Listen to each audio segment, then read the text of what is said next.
gorfeeyo inaan gaadho faashado gadaafooyin dhacayo waayaha gardaajo waqtiga gunaanaday anna waxaan gudiyayo midkaan soo gudbinayo gooni isu taagani waa go'aan dadweyno gees laga mara jirin taladaan gorfeeyo inaan gaadho faashado gadaafooyin dhacayo waayaha gardaajo waqtiga gunaanaday anna waxaan gudiyayo midkaan soo gudbinayo gooni isu taagani waa go'aan dadweyno gees laga mara jirin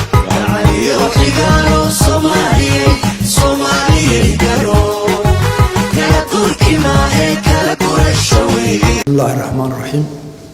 إلهي بقى محضه maanta halkan isku keenay dhammaanteen mahadda labaad waxa le madaxweynaha Djibouti iyo shacabka Djibouti iyo dalka Djibouti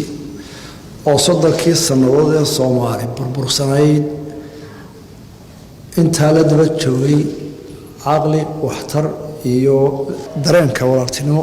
sodonka sano tanati un bay ka mid tahay ilaahay baa ka jazaaysiin doona inagii shirkeena maanta qof wala af Soomaali ku hadlaaba meel kasta ha jooga shirkan lagu bukulay professor geelchire mid beer qodaya mid dooni saaran qof walba waa faalayna shirka wala soo eegaya waxa la naga rabaa wax dhibaatadii jirtay wax ka xalin kara inuu ka gaadho aragti way kala duwan yihiin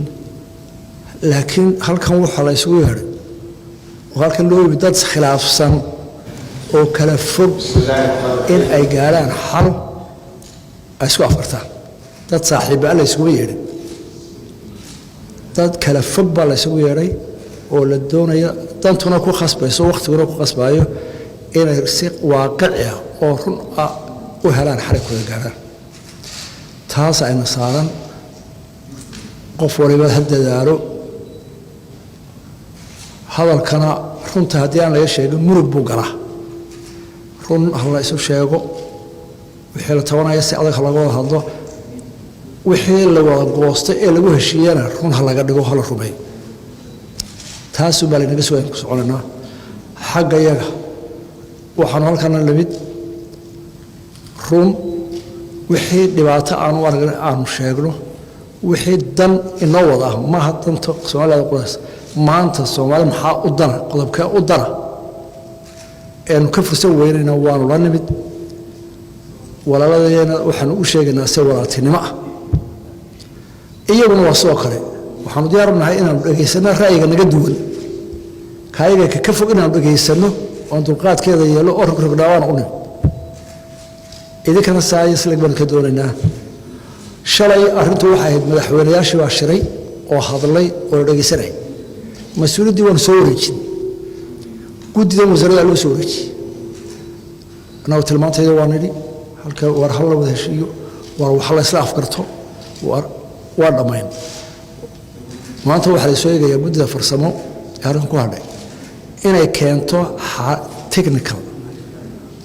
war maxay noqdaan خاصة بها إن ما أنت واحد ولا سوى فرصة وحاول وين التلاوين جران ما أنت لسه أفكر كره إنه هالكي أفضل كل شيء كره أقول له وين كل شيء كرهنا أذك أنا وحالي هذا معي